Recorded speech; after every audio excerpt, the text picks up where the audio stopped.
Makin susah ini, berdetas saja.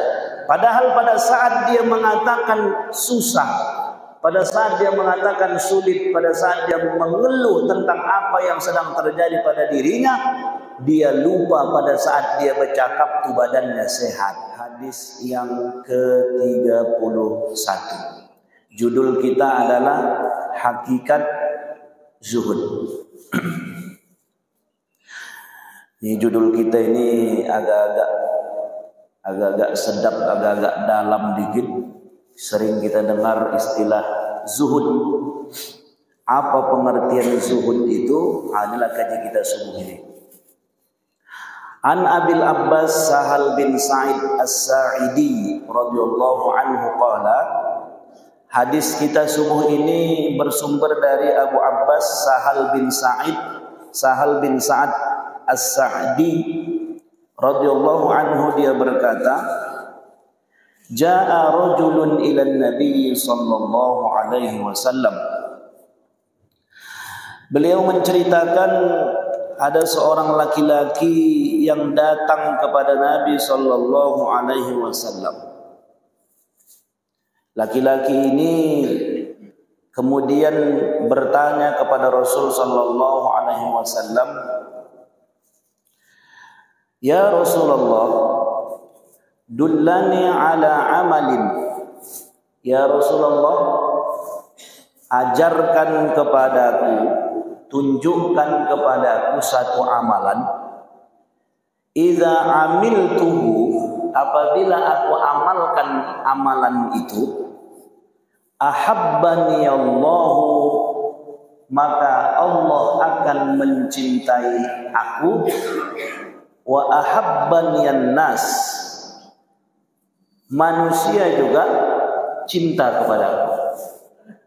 Ajarkan kepadaku satu amalan, kata beliau, yang apabila amalan itu aku kerjakan, Allah cinta kepadaku, manusia juga cinta. Jadi dapat dua dia, Allah sayang, manusia juga sayang. Maka Nabi sallallahu alaihi wasallam bersabda, faqala izhad fid dunya yuhibbukallah. Zuhudlah engkau terhadap urusan-urusan dunia, maka Allah Subhanahu wa taala akan mencintaimu. Wazhad fima 'indan nas yuhibbukan nas. Kemudian zuhudlah engkau terhadap apa yang ada pada manusia, maka engkau akan dicintai manusia. Hadis riwayat Ibnu Majah dengan sanad hasan. Inilah hadis kita pada subuh kali ini, yaitu hadis tentang zuhud. Bapak Ibu jamaah yang dirahmati Allah Subhanahu wa taala. Pertama, ibrah pelajaran yang kita ambil tentunya ada beberapa hadis yang sudah kita sampaikan dalam hadis arba'in ini, macam hadis yang beberapa minggu yang kemarin. Para sahabat Nabi sallallahu alaihi wasallam itu orientasinya, keinginannya tidak lagi hanya sekedar urusan-urusan dunia saja. Kalau kita masih mau bertanya, Ustaz, kasihlah amalan supaya cepat kaya misalnya. Kasihlah amalan supaya kalau yang anak muda supaya dapat jodoh, kan begitu. Kasihlah amalan supaya macamlah amalan-amalan supaya sehat, kasih amalan supaya mudah rezeki, banyak amalan-amalan yang diminta itu masih urusan-urusan yang bersifatnya dunia. Tapi kalau sahabat Nabi sallallahu alaihi wasallam, amalan yang mereka minta itu sudah tingkatnya akhirat. Akhbirni bi'amalin yudkhilunil jannah wa yuba'idni 'anil nar. Dalam pertemuan kita, dua pertemuan yang kemarin, ya Rasulullah, ajarkan aku amalan, apabila aku kerjakan maka aku akan masuk surga dan jauh dari neraka. Maka yang pada subuh kali ini, sahabat Nabi ini permintaannya, ajarkan kepadaku, tunjukkan kepadaku amalan yang apabila aku amalkan, Allah akan cinta kepadaku, manusia juga cinta kepadaku. Kenapa kita perlu mendapatkan cintanya Allah Subhanahu wa taala? Kan itu kajian. Kenapa kita perlu mendapatkan cintanya Allah? Kenapa kita perlu mendapatkan cintanya manusia? Dalam hidup ini, Bapak Ibu yang dirahmati Allah, kitalah yang berkeluarga ini mendapatkan cinta istri, seorang anak mendapatkan cinta dari ayahnya, seorang ayah mendapatkan cinta dari anak-anaknya. Maka kalau sudah katanya cinta, kalau sudah katanya sayang, maka apapun akan kita berikan, apapun akan kita lakukan demi orang yang kita cintai. Itulah kunci. Seorang ayah yang sayang kepada anaknya, dia akan rela pergi pagi pulang sore, peras keringat banting tulang demi buah hati, belahan jantung anak yang dikasih sayangnya. Menelpon anak tu malam, "Oh ya, kirimlah uang kuliah ya, besok terakhir. Kalau tak dibayar uang kuliah besok ya, tak bisa aku ujian." Jadi amang, kata ayahnya itu, besok ayah transfer. Padahal pada saat dia membilang besok ayah transfer, entah mana duit yang mau ditransfer itu, ya kan? Tapi karena sudah sayangnya dia sama anaknya, yang penting besok ayah transfer. Entah kemana ayah cari dulu, carilah. Yang penting aman nih. Kenapa? Sayang. Kalau Bausuk dalam istilah lagu itu maru dan marnas nyari katanya kan. Behujan bepanas. Bobema dalam marutang ubain doya amang, ya kan Ustaz? Kalaupun berhutang kukerjakan itu amang. Asalkan apa? Asalkan bisa lepas sekolah. Itulah kalau sudah sayang sama anak. Begitu juga seorang istri yang sayang kepada suami. Mau mak nih kalau cerita sayang sama suami, cerita cinta kepada suami, tidak tanggung lagi hebatnya. Semua disiapkan, mulai dari baju lakinya, mulai dari makannya, mulai dari rumahnya, semua diurus. Kalau cerita cinta kepada anak, hebatnya lagi sayang omak kepada anak. Karena kalau ku tengok omak ni sama anak, Pak, oh Tuhan, hebatnya sayangnya luar biasa. Sampai terhadap perkara-perkara kecil pun nampak itu omak tu sayang tu sama anak. Begitu wirid ibu tu, begitu dibagi snack, tengoknya risol, begitu kan. Dibukanya snack tu. Begitu dibukanya snack, udah tergigitnya risol nih. Pada saat tergigitnya risol tu, terbayang dia sama anaknya. Oh bayar, anakku di rumah belum lagi makan kue. Iya Pak. Terakhir tak jadi ibu tu makan risol, dimasukkannya lagi balik risol tu ke dalam kotak. Terakhir dimasukkannya lah risol tu ke dalam tas. Itu makanya ibu-ibu kalau wirid Pak besar-besar ku tengok tasnya. Telopongnya isinya Ustaz, iyalah telopong sekaligus bontot, kan begitu. Itulah kalau mau mak sayangnya sama anak, teringat dia macam mana membawakan kue itu untuk anak. Kalau ayah-ayah, kalau pas bontotnya bontot katingan bawa pulang baru teringat.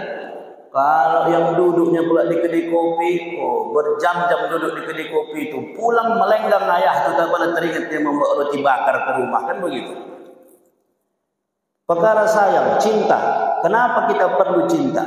Kalau cintanya manusia saja sudah begitu hebat, cintanya ayah kepada anak, cintanya emak kepada anak, cintanya istri kepada suami, cintanya suami kepada istri.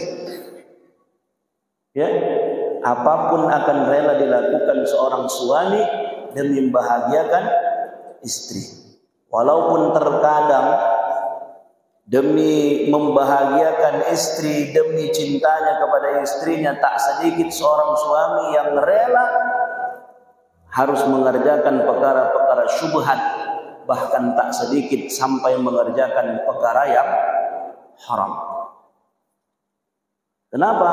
Karena memang cobaan dari istri ini disitulah dia. Karena setan kalau tak bisa dia dari suami, tak lulus dia melewati jalur melalui suami, dicarinya jalur yang lain. Dari siapa yang paling mudah? Dari istri. Nabi Adam sudah dicontohkan Allah. Begitu digoyang iblis tuh, tak mampan melalui Nabi Adam. Masuk melalui jalur istri, gol. Padahal sudah jelas-jelas Allah mengatakan wala taqrabu hadhihi syajarah. Jangankan kau petik, mendekatinya pun jangan, kata Allah. Tapi karena godaan istri itu juga lah. Apalagi bang, petiklah bang, supaya kekal kita di surga ini bang. Dipetik.